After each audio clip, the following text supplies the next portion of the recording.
والذين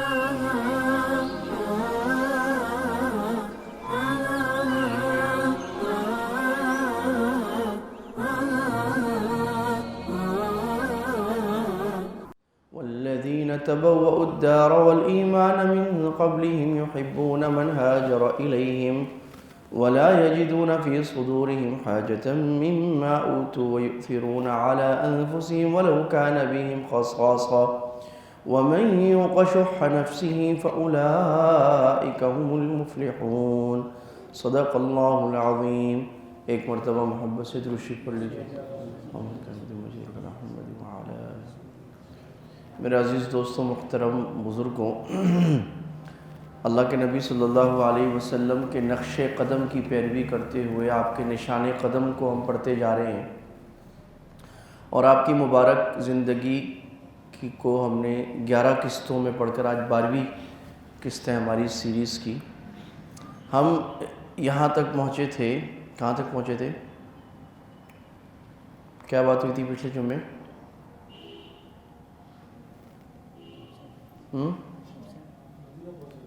کہاں پہنچے تھے؟ مدینہ پہنچ گئے تھے۔ جی چلیں جی، بول مدینہ چل مدینہ۔ تو مدینہ منورہ آپ صلی اللہ علیہ وسلم پہنچ گئے تھے، اور ہجرت کا یہ سفر پورا ہو گیا تھا، اور میں نے ہجرت کے فضائل بیان کیے تھے کہ ہجرت کتنا عظیم الشان اسلام کا عمل ہے، اور میں نے یہ عرض کیا تھا کہ آج بھی ہجرت کی بعض صورتیں ہو سکتی ہیں اگر کوئی ایسے ملک، ایسے شہر میں، ایسے علاقے میں رہتا ہے جہاں اس کے لیے دین پر چلنا بہت مشکل ہے۔ اور میں نے یہ عرض کیا تھا کہ ہجرت کی ایک مجازی صورت ایسی ہے جو ہر مسلمان کے لیے ضروری ہے، اور وہ کیا ہے؟ ہجرت کا مطلب کیا ہوا؟ یعنی گناہوں سے توبہ کرنا، گناہوں کو چھوڑنا۔ ہجرت کا معنی ہوتا ہے چھوڑنا، تو گناہوں کو چھوڑنا۔ تو یہ ایک ایسی صورت ہے جو ہم سب کے لیے اپلائی ہوتی ہے کہ ہم سب نے مہاجر بننا ہے، اس معنی میں کہ گناہوں کو چھوڑنے والے ہو جائیں اور اللہ کو گناہوں چھوڑیں۔ اور میں نے عرض کیا تھا اللہ نے ہر نبی کو تقریباً اکثر انبیاء کو ہجرت کروائی، اتنا مبارک سفر تھا۔ تو آپ صلی اللہ علیہ وسلم نے فرمایا بھی تھا کہ اگر مجھے ہجرت کا ثواب نہ لینا ہوتا تو میں پہلے سے ہی انصاری ہوتا، یعنی میں آتا ہی مدینہ میں اللہ مجھے، لیکن مجھے اللہ نے ہجرت کا ثواب دینا تھا، اس لیے پہلے مکہ بھیجا، پھر ہجرت کا ثواب لینے کے لیے اپنا وطن اللہ کے لیے چھوڑنا، اپنے گھر بار کو چھوڑنا، اتنی بڑی قربانی دینا۔ اور ہجرت کا ثواب بڑا اس لیے ہے کہ ہجرت بہت بڑی قربانی ہے، تو اجر جو ہوتا ہے وہ قربانی کے اوپر ہوتا ہے۔ جو آدمی حلوے مانڈے کھاتا رہے، پھل کھاتا رہے، نماز پڑھ کے چلا جائے، ان کو بڑا اجر نہیں ہوتا۔ جو آدمی کسی کام کے لیے خون بہاتا ہے، پسینہ بہاتا ہے، اپنا مال، اپنی جان، اپنی خواہشات قربان کرتا ہے، پھر اس کو وہ چیز ملتی ہے، چاہے وہ دنیا کی چیز ہو چاہے دین کی۔ تو ہجرت چونکہ قربانی تھی، میں نے بتایا تھا آپ صلی اللہ علیہ وسلم مسجد بستی قباء میں پہنچے، اور یہ ربیع الاول تھا، اور اگر اس کو شمسی تاریخ کی جائے تو یہ ستمبر 622 ہجری عیسوی تھی، تو 622 کو پہلی ہجری شروع ہو رہی ہے۔ تو اب جو اسلامک کیلنڈر ہے وہ ایسے شروع ہوتا ہے کہ 622 عیسوی سے پہلا اسلامک سال شروع ہوتا ہے، آگے پھر آپ کیلکولیٹ کر سکتے ہیں کہ کس اسلامک سال میں یا کس قمری سال میں کون سا شمسی سال بنتا ہے۔ جب عمر رضی اللہ تعالیٰ عنہ کی خلافت ہوئی تو اسلام پھیلنے لگ گیا، اور عمال نے جو گورنر تھے مختلف علاقوں میں حضرت عمر رضی اللہ عنہ کے، بغداد تک، ایران تک، اور کہاں تک، شام تک، دمشق تک، ادھر یمن تک اسلام پھیل گیا، ادھر ابو ظہبی اور دبئی، بحرین، یہاں تک۔ تو انہوں نے کہا کہ امیر المومنین آپ ہمیں حکم نامہ لکھ کے بھیجتے ہیں کہ فلاں دن سے فلاں کام کرو، اس میں آپ نے مہینہ تو لکھا ہوتا ہے کہ ربیع الاول کی تاریخ ہے، ربیع الاول کی 5 تاریخ ہے مثلا، سال نہیں لکھا ہوتا۔ تو یہ بعض دفعہ پتہ نہیں لگتا کہ آپ کا یہ آرڈر، یہ حکم نامہ، پریزیڈنشل آرڈر جو ہے یہ کس سال کا ہے۔ حضرت عمر نے سب کو جمع کیا اور مشورہ کیا کہ یہ مشورہ کرتے ہیں کہ اسلامی تقویم کس سال رکھی جائے، اسلامک کیلنڈر۔ تو بعضوں نے کہا کہ اللہ کے نبی کی ولادت سے، آپ نے کہا نہیں۔ پھر بعضوں نے کہا کہ اللہ کے نبی کی وفات سے، فرمایا نہیں، اس سے تو ہمیں غم تازہ ہوگا اللہ کے نبی کی وفات سے۔ مختلف تجاویز آئیں، ایک صحابی نے تجویز دی کہ ہم ہجرت سے اسلامک کیلنڈر کا آغاز کریں، تو عمر نے فرمایا یہ ٹھیک ہے، کیونکہ ہجرت اسلام کی بلندی اور اسلام کے عروج اور اسلامی ریاست اور اسلام کے مکمل ہونے کی ابتدا ہے۔ تو یہ اسلام کا عظیم الشان، اللہ کے نبی کی زندگی کا سب سے عظیم الشان واقعہ جو ہے وہ ہجرت ہے۔ تو ہجرت سے اسلامی تقویم کی ابتدا اور آغاز کی گئی۔ تو پہلی ہجری وہ پہلا سال تھا جو ہجرت کے بعد مدینہ میں آپ صلی اللہ علیہ وسلم کا پہلا سال تھا، اور آپ 11 سال مدینہ میں رہے، 10 سال 3 مہینے 11 سال رہے، تو یہ پہلا سال تھا، اس سے آگے چلا۔ اس سے اندازہ لگائی ہجرت کی کیا اہمیت ہے۔ قباء میں چند دن 16-17 دن قیام کرنے اور وہاں مسجد بنانے کے بعد آپ مدینہ منورہ تشریف لے گئے، اور میں نے بتایا تھا کہ ایک بڑا جمع غفیر آپ کے ساتھ مدینہ میں، اور بچے بچیاں، اور مدینہ میں آپ کو بڑی شان سے داخلہ کرایا، تلواریں اٹھائے ہوئے انصار سارے آپ کے ساتھ چل رہے، اور بچے بھی، بچیاں بھی، بڑے بھی، عورتیں بھی باہر نکل آئیں، اور انہوں نے وہ مشہور نغمہ پڑھنا شروع کیا جو پچھلی ہفتے سنایا تھا میں نے، طلع البدر، تو یہ نغمہ پڑھنا شروع کیا جو ہم بہت زیادہ پڑھتے ہیں، اور یہ مدینہ کی بچیوں نے پڑھا تھا، اور دف بجا کے پڑھا تھا۔ دف اور ڈھول میں تھوڑا سا فرق ہے، ڈھول جو ہے دونوں سائڈ سے بند ہوتا ہے، اور دف جو ہے ایک سائڈ سے کھلا ہوتا ہے، ڈیسک بجانے کی طرح ہوتا ہے ایسے۔ تو انہوں نے یہ پڑھا تھا، طلع البدر علینا من ثنیات الوداع وجب الشکر علینا ما دعا للہ داعی ایہا المبعوث فینا جئت بالامر المطاع جئت شرفت المدینہ مرحبا بک یا خیر داعی۔ انہوں نے پڑھا تھا کہ 14ویں کا چاند ہم پر طلوع ہوا۔ اللہ کے نبی جب آئے نا تو عرب میں ٹیلے ہوتے ہیں، تو ٹیلے سے سر نظر آتا ہے، پہلے آپ کا سر مبارک نظر آیا، تو مدینہ میں جو بچیاں کھڑی تھی استقبال کے لیے، طلع البدر علینا، تو 14ویں کا چاند نکل آیا، من ثنیات الوداع، وداع کی پہاڑیوں سے۔ یہ وہ پہاڑیاں تھیں جہاں پر لوگ اپنے مہمان کو رخصت کرنے جایا کرتے تھے، مدینہ کی باؤنڈریز کے آخر میں، اور کہا ہم پر شکر واجب ہو گیا اس بات کا جس کی طرف بلانے والے نے بلایا، اور کہا ایھا المبعوث فینا، اے ہمارے درمیان بھیجے گئے نبی، جئت بالامر المطاع، آپ وہ بات لے کے آئے ہیں جس کی اطاعت کی جائے گی، یعنی ہم آپ کی ہمیشہ اطاعت کریں گے۔ اور آگے ایک اور شعر ہے جو ایک الگ موقع پہ پڑھا، جئت شرفت المدینہ، آپ کیا آئے، مدینہ کو عزت مل گئی، مدینہ کو مرحبا بک یا خیر داعی، بڑے خوش آمدید اے بہترین دعوت دینے والے انسان۔ تو مدینہ کا نام یثرب تھا، تو بچیوں نے یہ کہا، مدینہ عربی میں کہتے ہیں کس کو، شہر کو، المدینہ خاص شہر، دا سٹی جیسے انگلش میں کہیں، تو انہوں نے المدینہ خاص، تو نام پڑ گیا۔ آپ نے فرمایا کہ پہلے اس کا نام یثرب تھا، آج سے میں اس کا نام المدینہ رکھتا ہوں، اور میں اس کا نام طوبہ رکھتا ہوں، اور میں اس کا نام طیبہ رکھتا ہوں، مبارک زمین، مبارک، تو یہ نام پڑ گیا۔ تو اور بچیوں کی عادت تھی، اللہ کے نبی جب کسی غزوے سے آتے تھے تو یہ نغمہ وہ پڑھتی تھی، یہ بعد میں بھی پڑھتی تھی، اور اس میں اور اضافہ بھی کیا، نحن انصار نبی، ہم نبی کے انصار ہیں، ہم نبی کی اطاعت کے لیے تیار ہیں، نبی کی مدد، یہ بھی پڑھتی تھی آگے جا کے نا۔ اور بڑی سعادت، بڑی خوش قسمتی کہ نبی ہمارے درمیان آ گئے، یعنی اکرام سے اللہ کے نبی کو لیا کہ اللہ کے نبی کا احسان ہے کہ وہ ہمارے درمیان آئے۔ یہ نہیں سوچا، یہ خیال بھی نہیں رکھا کہ ہمارا احسان ہے کہ ہم نے اللہ کے نبی کو ٹھکانہ دیا، یہ سوچنی ٹھکانہ سوچ یہ تھی۔ آپ آئے اور آپ کی اونٹنی کو کھینچنے لگے کہ بھئی میرے گھر میرے گھر، تو آپ نے فرمایا بھئی اللہ کی طرف سے مامور ہے، اس کو چھوڑ دو۔ اور وہ اونٹنی آپ صلی اللہ علیہ وسلم کی بڑی برکت والی اونٹنی تھی، اس کے بڑے واقعات ہیں، تو وہ جو ہے وہ بیٹھ گئی ابو ایوب انصاری رضی اللہ عنہ کے گھر کے سامنے، اور وہیں پر جہاں بیٹھی وہیں مسجد نبوی بنی۔ ابو ایوب انصاری کے گھر میں آپ ٹھہرے، اور آپ اوپر کی منزل میں ابو ایوب انصاری کو کہا تم ٹھہرو نیچے میں، تو پہلے تو ابو ایوب انصاری مان گئے، اس لیے کی وجہ یہ کہ مہمان سارا دن اللہ کے نبی کے گھر میں آتے تھے اور ملنے آئیں گے، اب اگر وہ نیچے سے گزر کے آئیں گے تو گھر والوں کو تکلیف ہوگی، بار بار پردہ کرنا پڑے گا، تو آپ نے فرمایا تم لوگ اوپر۔ تو ابو ایوب انصاری کو اچھا نہیں لگ رہا تھا، ان کو یہ لگ رہا تھا یہ بے ادبی ہے کہ نبی نیچے ہو ہم اوپر ہوں، یہ اتنا باریک ادب دین نے اور صحابہ نے ہمیں سکھایا ہے۔ تو ایک دن کیا ہوا، ابو ایوب انصاری کا کوئی مٹکا ٹوٹ گیا اوپر کی منزل میں، گھر کچے ہوتے تھے مٹی والے، مٹکا ٹوٹ گیا، اور پانی نیچے رسنے کے خوف سے کہ پانی نیچے اللہ کے نبی پہ نہ ٹپکے، ان میاں بیوی کے پاس 2 کپڑے تھے، صرف 2 بڑے بڑے کپڑے کمبل تھے، وہ اس کو لے کے وہ پانی ساری رات میاں بیوی خشک کرتے رہے کہ اللہ کے نبی پر کوئی قطرہ نہ گر جائے۔ اور پھر ابو ایوب انصاری روز اللہ کے نبی کو کہتے یا رسول اللہ آپ اوپر آ جائیں، ہم نیچے، کوئی مشکل نہیں، ہم تکلیف برداشت، اس طرح کہتے رہے پیار، اور اللہ کے نبی اوپر آ گئے یہاں تک کہ۔ تو یہ ادب بھی دین نے ہمیں سکھایا کہ بڑے کا اتنا بھی ادب ہے کہ میں اوپر اور وہ نیچے اتنا بھی نہیں، اسی لیے ہم کہتے ہیں نا قرآن نیچے نہ ہو آپ اوپر نہ ہو، قرآن کی طرف پاؤں نہ جائیں، یہ ادب بعض لوگ کہتے ہیں کہ یہ کیا فضول بات ہے، یہ تو کوئی بات نہیں ہے بھائی، یہ ادب صحابہ نے سکھایا ہے، اور دین نام ہے ادب کا۔ دین کس کا نام ہے؟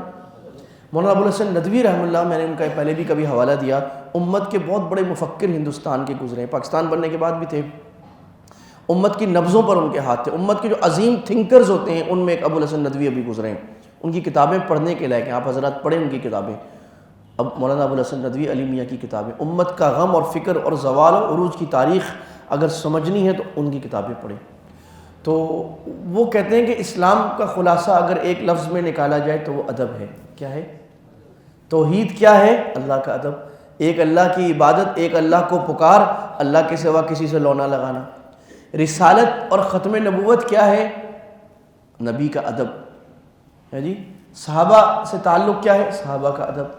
شادی میں کیا سکھایا جاتا ہے؟ بیوی کا ادب، شوہر کا ادب، بچوں کا ادب کہ بچوں سے کیسے ڈیل کرنا ہے، ماں باپ کا ادب، رشتہ داروں کا ادب، پڑوسیوں کا ادب۔ اسلام پورے کے پورا آداب پر ہے، ایکسیلنس پر ہے، صرف ایک لیگل تعلق نہیں ہے کہ جناب آپ نے مجھے یہ کہنا ہے میں نے یہ کہنا ہے بس۔ احسان سکھاتے ہیں، نہیں بھائی معاملہ کسی کے ساتھ ہو تو اس کے ساتھ امانت دیانت کے ساتھ ادب بھی ملحوظ خاطر ہو۔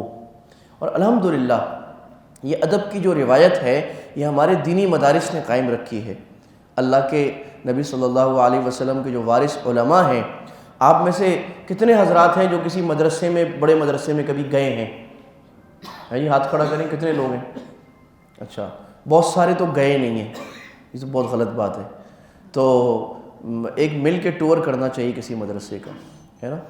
یہ تو بڑی کہ آپ ابھی تک اللہ کے نبی کی میراث اور اسلام کو سنبھالنے والے جو قلعے ہیں ان میں گئے ہی نہیں، آپ ایک جگہ بھی نہیں گئے، تو بہت جگہ جانا چاہیے، وہی تو ایمان کے پاور ہاؤس ہیں۔ تو ایک دن کوئی بنا لیتے ہیں سلسلہ کہ ہم سب مل کے جو ہے نا اتوار کے دن بناتے ہیں، اور صبح ہم جاتے ہیں پہ کبھی دارالعلوم، کبھی جامعۃ الرشید، کہ آپ دیکھیں تو مدرسہ کیا ہوتا ہے، وہاں کیا نور کیا ہے وہاں پر۔ مدرسوں میں کیا ہوتا ہے کہ استاد کا ایسا ادب ہوتا ہے کہ استاد گزر جائے طلبہ ٹھٹک کے کھڑے ہو جاتے ہیں، استاد جوتی اتارے 4 طلبہ لپکتے ہیں کہ ہم جوتی اٹھائیں گے، استاد کے ہاتھ میں ایک معمولی تھیلا بھی ہو 4 طالب علم آتے ہیں، استاد جی ہمیں دے دیں ہم اٹھا کے لے جائیں۔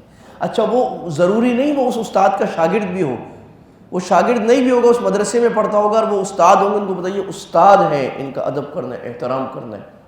استاد حکم دے گا مانیں گے، استاد ڈانٹے گا سر جھکائیں گے، غلط بھی ڈانٹے گا مانیں گے، سزا دے گا کھڑے ہو جائیں گے، مرغا بنائے گا مرغا بن جائیں گے، جو کرے گا۔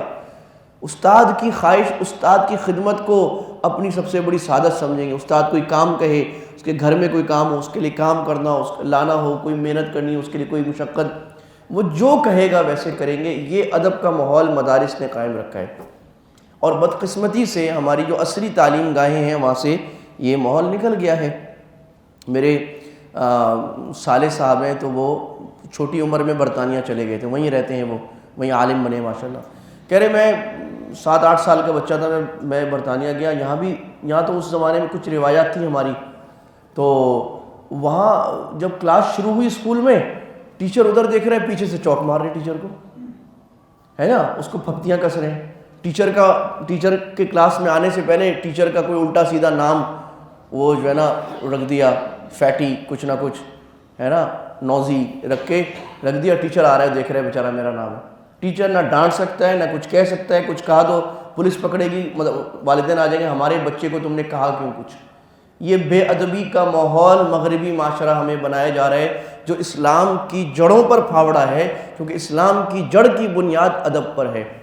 باپ کو وہاں کیا کہتے ہیں؟ اولڈ مین، میرا بڈھا۔ کیا مصیبت ہے، یہ بات لڑکے یہ کرے ہوتے ہیں، یوز جو ہے نا بڈھے کا مسئلہ ہے، روز مصیبت کرتا ہے، روز چک چک کرتا ہے، یہ بات، یہ ماحول یہاں بھی ہمارے ان اسکولوں کی آ رہا ہے، اس لہر سے جو یہ مغربی۔ تو ہمیں تعلیم سے کوئی مسئلہ نہیں ہے، مسلمان ہی تو سائنس کی بنیاد رکھنے والے تھے، مسلمان ہی تو جغرافی کی بنیاد رکھنے والے تھے، فزکس کی، اسٹرونومی کی، مسلمانوں کا ورثہ ہے۔ یہ جو بے ادبی اور بے غیرتی اور بے شرمی آ رہی ہے، ہم اس کے خلاف ہیں۔ اس لیے ہم کہتے ہیں کہ اسلام میں دینی تعلیم اور عصری تعلیم کوئی الگ نہیں ہے، ایک چیز ہے۔ جب تک امت مسلمہ کا نظام ایک چھت کے نیچے نہیں ہوگا، امت مسلمہ ٹوٹتی رہے گی، مسٹر ملا کی تفریق رہے گی، 2 4 5 طبقے بنے رہیں گے، آپس میں لڑتے رہیں گے، اور ہم کبھی کسی جگہ کسی منزل پہ پہنچ نہیں سکیں گے۔ یہ ادب کا ماحول ہے جو مدرسوں میں ہے، اور آج بھی اسکول یونیورسٹیز میں نہیں ہے۔ استاد بیچارہ ایسے گھومتا، ابھی ویڈیو آئی تھی اس دن، استاد کی پٹائی کر رہے تھے، وہ کہہ رہا تھا بھائی میں پروفیسر ہوں۔ پروفیسر ہے کیا ہوا؟ اور یہ ہوتا ہے پنجاب یونیورسٹی میں، پنجاب میں کراچی میں استاد کو مارتے ہیں، مذاق اڑانا تو عام بات ہے، استاد کی ادب کا شائبہ بھی دیں۔ کیوں؟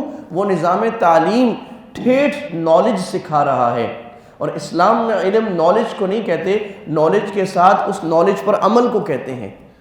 وہ نالج ہے، اس کے ساتھ عمل آئے، ادب آئے، جس سے علم لیا جا رہا ہے اس کا ادب، اس کی تعظیم، پھر اللہ تعالیٰ علم کو جانتے ہیں۔ تو صحابہ نے نبی صلی اللہ علیہ وسلم کا وہ ادب کیا، اور نیچے وہ ادب منتقل ہوتا گیا کہ آپ کا بڑا کسی بھی سطح میں بڑا ہے، چاہے وہ آپ کا استاد ہے، قرآن و حدیث کا استاد ہے، سائنس کا استاد ہے، فزکس کا، میتھس کا استاد ہے، آپ کے والد ہیں، آپ کے دادا ہیں، آپ کے محلے کے بزرگ ہیں، آپ کے چچا ہیں۔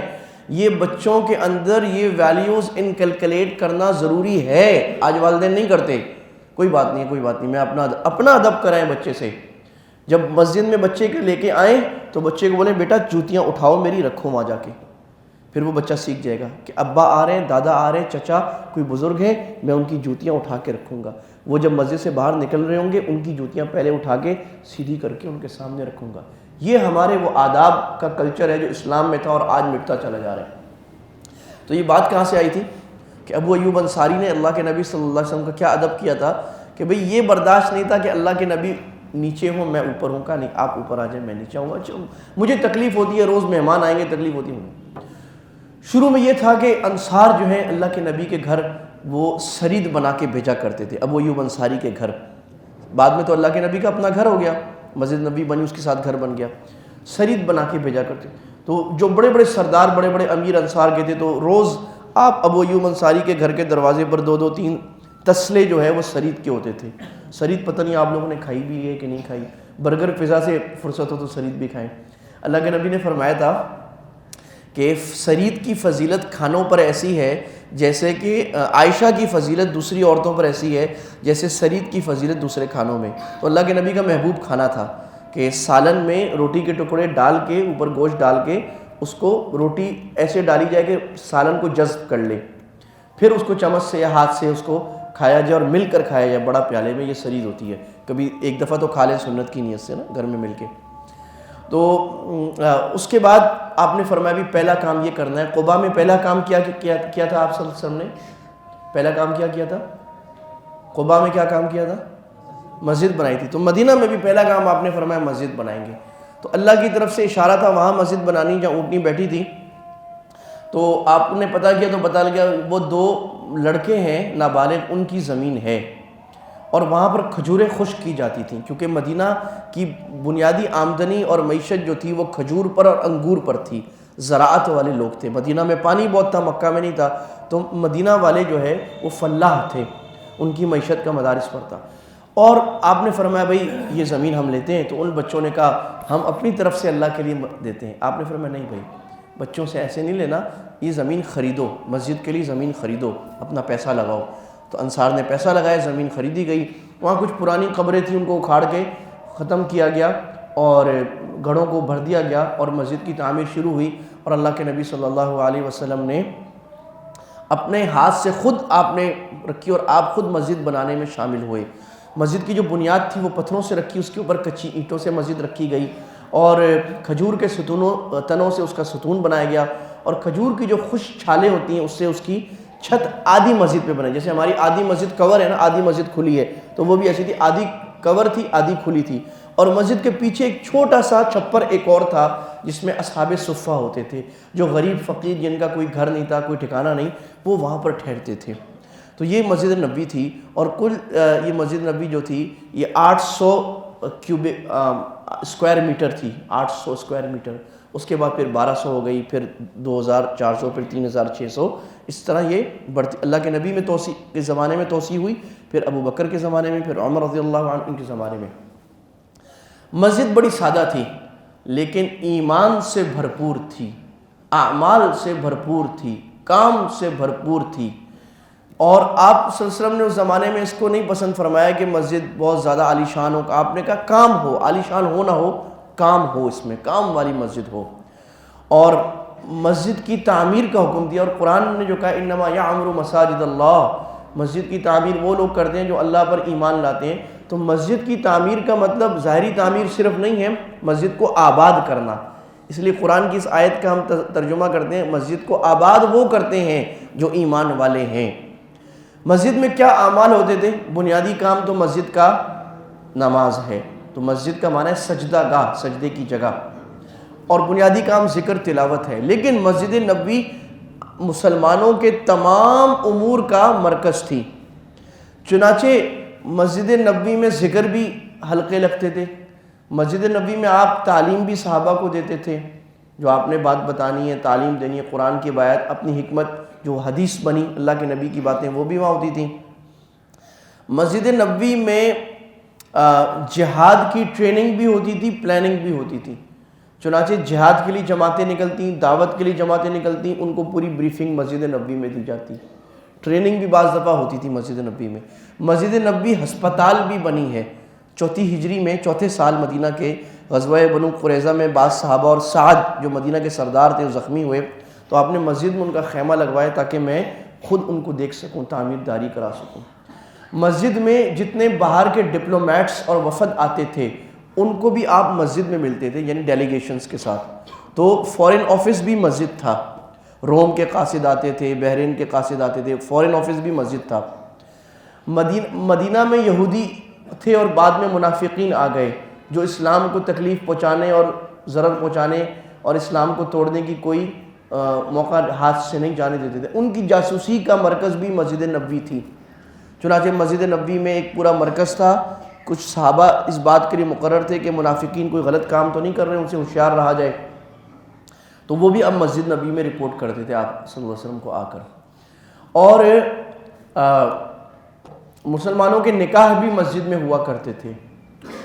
تو اس طرح یعنی جو مشورہ اور فیصلہ تھا وہ بھی مسجد میں، کوئی اگر پارلیمنٹ اور ایگزیکٹو کا آفس، پرائم منسٹر ہاؤس وغیرہ آپ جو بھی کہتے ہیں، وہ بھی مسجد نبوی تھی. سارے اعمال جو تھے مسجد نبوی کے. یہاں 2 باتیں ہیں سمجھنے کی. نمبر 1 یہ بات کہ مسجد صرف اس کام کے لیے نہیں ہے کہ نماز ہوئی اور آپ تالا بند کر کے چلے گئے، بلکہ مجلس زندہ ہونی چاہیے مسجد. یہاں ہر نماز کے بعد کبھی درس قرآن کا حلقہ، کبھی درس حدیث کا حلقہ، کبھی کوئی اور حلقہ لگاؤ. یہاں تک کہ جس کو ہم عصری تعلیم کہتے ہیں وہ بھی مسجد میں ہو سکتی ہے. سائنس اور فزکس اور انجینئرنگ کی تعلیم بھی مسجد میں ہو سکتی ہے، اور لوگ کر رہے ہیں کیونکہ ہمارے ہاں تو یہ سارا دین ہے. جو بھی علم ہے جو مسلمانوں کے لیے مفید ہے وہ سارا کا سارا کیا ہے؟ دین ہے. یہ بھی مسجد میں ہو سکتا ہے. اور دعوت کے حلقے مسجد میں لگنے چاہیے، دعوت کی جماعتیں نکلنی چاہیے، تعلیم ہو رہی ہو مسجد میں، کام ہو رہے ہو، مسلمانوں کا کمیونٹی سینٹر ہو، محلے کے بارے میں بات ہو رہی ہو. بھائی محلہ کیوں گندا ہے ہمارا یار؟ ہم یہاں 500 لوگ رہتے ہیں، ہر آدمی ہفتے کا 100 روپے بھی دے دے محلہ صاف ہو جائے. تھوڑا خود بیٹھ کر نکلے، کچھ لوگ رکھ لیں، کچرے کا سسٹم بنا دیں. حکومت کو برا بھلا تو دن میں 4 گھنٹے بیٹھ کر ہم کہتے ہیں، تو ہم یہ کام کر لیں. اپنا محلہ ہم صاف نہیں کر سکتے؟ اللہ نے اتنا مال دیا ہے، ہم اپنے گھر پہ لاکھوں کروڑوں لگاتے ہیں، ہم محلے پہ نہیں لگا سکتے؟ محلہ بھی تو ہمارا گھر ہے، ہم محلے کو صاف رکھیں. ہم اپنی مسجد کو کیسے خوبصورت کریں، کیسے اچھا کریں، کیسے علماء کو بلائیں، کیسے اہم لوگوں کو بلائیں، مسجد کو مرکز بنائیں ہدایت کا، مسلمانوں کی ایکٹیو کمیونٹی کا. یہاں مسلمانوں کے جو جھگڑے ہوتے ہیں محلے میں اس کا تصفیہ مسجد میں ہو. بڑے امام صاحب، بڑے عالم صاحب یا کوئی بڑے سمجھدار آدمی ہو، بھئی وہ بیٹھ جایا کریں، آربیٹریشن کرایا کریں. کبھی محلے میں کوئی جھگڑا نہیں ہوگا. کسی گھر میں طلاق ہو رہی ہے، کوئی میاں بیوی کا جھگڑا ہو رہا ہے، بھئی ہمیں پتہ لگ جائے، ہم ان کو بلائیں گے، آؤ جی بیٹھو، ہم آپ کا مسئلہ حل کرتے ہیں. کوئی بیچارہ قرض میں پھنس گیا، مسجد والے بولے بھئی ہم نے دفتر بنایا ہوا ہے، آؤ جی ہم آپ کا قرض دیں گے، سسٹم بنایا ہوا ہم نے، اس سسٹم میں ہم آپ کا قرض ادا کریں گے. کوئی بیچارہ کسی اور مشکل میں پڑ گیا، کسی پر کوئی خوشی غمی آ گئی، اس کا ساتھ دیا. شادی مسجد میں ہو رہی ہے، نکاح ہو رہا ہے مسجد میں، اور ایک طریقے سے کوئی دعوت بھی ہو سکتی ہے مسجد کی، بے حرمتی نہ ہو، کوئی اور کی بات نہیں. تو مسجد کیا چیز ہے اور ہم نے کیا بنا دیا ہے؟ یہ مسلمان کے لیے ایسی ہے جیسے کہ مچھلی کے لیے پانی. مسلمان کی ہر ایکٹیویٹی وہ مسجد میں آتی ہے. ایک بات تو یہ سمجھنے کی ہے، تو ایک تو آپ لوگ جہاں جہاں رہتے ہیں وہاں مسجدوں میں یہ بات چلائیں کہ بھی مسجد کو ایکٹیو کمیونٹی سینٹر بنایا جائے. اور اس میں ترک لوگ بہت آگے ہیں، ہم نے دیکھا ہے. جو ترکی میں بھی میں دیکھتا رہا ہوں، پھر جرمنی میں سب سے زیادہ ترک ہیں نا، 6 ملین ترک ہیں. تو وہاں جرمنی میں بھی انہوں نے جو مسجد ان کی مسجد اور ہماری مسجدوں میں بہت فرق ہے. ہمارے پاکستانی ہندوستانی حضرات کی مسجد میں وہ مسجد کے ساتھ کعبہ خانہ بناتے ہیں، مسجد میں لازماً خواتین کی جگہ بناتے ہیں. بھائی خاتون کیا مسلمان نہیں ہے؟ اس دن میں ایک مسجد میں گیا، ڈیفینس میں نماز کی جگہ آ گئی، میرے ساتھ گھر والے تھے، تو کہا جی خواتین اندر داخل نہیں ہوں گی. میں نے کہا بھائی پیچھے باغ میں نماز نہیں خواتین نہیں ہوں گی. تو میں نے کہا ان پہ نماز فرض نہیں ہے. کہہ رہے ہمیں آرڈر ہے، ہم کیا کریں. تو ہمارے مسجد میں ایسے بنا دیا عورت کو جیسے پتہ نہیں کوئی جانور آ گیا، باہر نکل جاؤ. بھائی اس نے نماز چلو یہ صحیح ہے کہ عورت کے لیے مسجد میں ہر وقت آنا کوئی ضروری نہیں ہے، لیکن اب وہ کہیں جا رہی ہے، کوئی مسجد میں بیان ہو رہا ہے، کوئی ایکٹیویٹی ہو رہی ہے، تو عورت مسجد میں نہیں آ سکتی. یہ اللہ نے اس کو بھی مسلمان بنایا ہے، اس نے بھی دین ہے، اس نے بھی سننا ہے. تو عورتوں کی الگ پردے کے ساتھ، الگ داخلے کے ساتھ عورتوں کی جگہ ہو، وہاں عورتوں کی تعلیم ہو، مدرسہ ہو، ان کا بیان اگر کوئی بڑا ہو رہا ہے مسجد میں تو وہ بھی سننے آئیں خواتین، ان کو بھی ضرورت ہے. اور انہوں نے کیا کیا ہوتا ہے، ترکوں نے حجام سینٹر مسجد کے ساتھ بنایا ہوتا ہے، کعبہ خانہ بنایا ہوتا ہے. بچوں کے لیے پلے ایریا پیچھے مسجد کی حدود سے باہر بنا دیا ہوتا ہے کہ بھائی والدین اگر آ رہے ہیں بچوں کیا کریں وہاں چھوڑ دو جناب. بچے مسجد کے ماحول میں کسی بہانے سے تو آئیں. مسجد میں بچہ شور، میں نے ترکی میں دیکھا ہے ہمیشہ مسجد میں بچے بھاگ رہے ہوتے ہیں، شور کر رہے ہوتے ہیں، کوئی بڑا کچھ بھی نہیں کہتا اس کو، کیونکہ ان کا یہ خیال ہے آج اگر ہم نے اس بچے کو مسجد سے بھگایا یہ بڑے ہو کر پھر نہیں آئے گا، پھر ہم جب جوان ہوگا ہم بلائیں گے یہ آئے گا نہیں. تو آج تھوڑا کھیل رہا ہے، بھاگ رہا ہے، تھوڑا سمجھا دو، کوئی بات نہیں برداشت کر لو، یہی بچہ اسی مسجد میں نماز پڑھے گا، آج کو کرنے دو جو کرتے ہیں. بلکہ پلے ایریا بنا کے دیا ہوا ہے بچوں کو مسجد کے پیچھے، کھیلو کوئی بات نہیں، بلاک سے کھیلو، کام کرو، مسجد کے ماحول میں رہو. اذان تو سن رہا ہے، نماز کی آواز کا رس تو اس کے دل میں آ رہا ہے. تو اس بات کی ہمیں ضرورت ہے کہ ہم مسجد کو ایکٹیو کریں، اور مسجد میں معاشرے کے، محلے کے، دین کے سارے کام اور دین و دنیا کے کام پوری. دوسری بات یہ ہے کہ ہماری دنیا بھی دین ہے جو میں عرض کر رہا ہوں. تو ان کاموں کو مسجد سے باہر کیوں ہم نے سمجھ لیا کہ کمیونٹی سینٹر ہو، کمیونٹی کے لیے بہتری کی جائے، کمیونٹی کی ویلفیئر کی جائے. یہ دین سے باہر کیوں ہے؟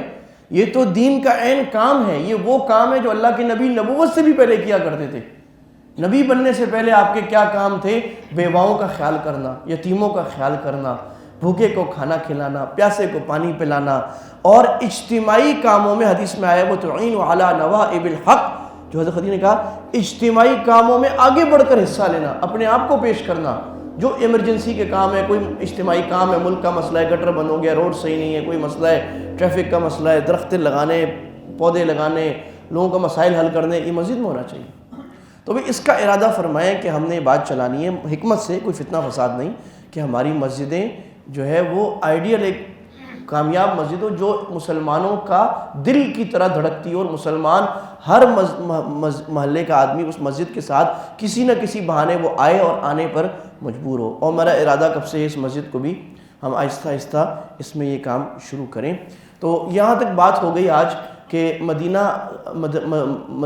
مدنی زندگی کے پہلے سال میں ہم پہنچ گئے ہیں، اور مدنی زندگی میں پہلا کام جو اللہ کے نبی صلی اللہ علیہ وسلم نے کیا ہے وہ ایک مسجد اور زندہ مسجد کی تعمیر کی ہے. آپ سے سنیں، مسجد کے ساتھ آپ کا گھر بھی بن گیا.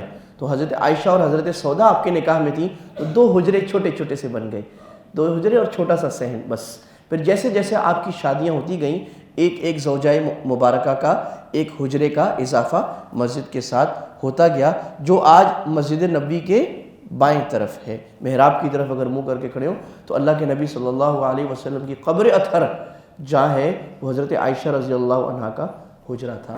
اگلے ہفتے انشاءاللہ اس پہ بات کریں گے کہ مدینہ میں اب یہ ہم ریاست مدینہ کے حوالے سے 3-4 جمعے کر لیں گے کہ ریاست مدینہ قائم ہو رہی ہے تو یہ کن بنیادوں پر ہو رہی ہے، اور اسلامی ریاست یا ریاست مدینہ کا پولیٹیکل سسٹم کیا ہوتا ہے، فائنینشیل سسٹم، اکنامیکل سسٹم کیا ہوتا ہے، سوشل سسٹم کیا ہوتا ہے، ریلیجس سسٹم کیا ہوتا ہے، ایجوکیشن سسٹم کیا ہوتا ہے.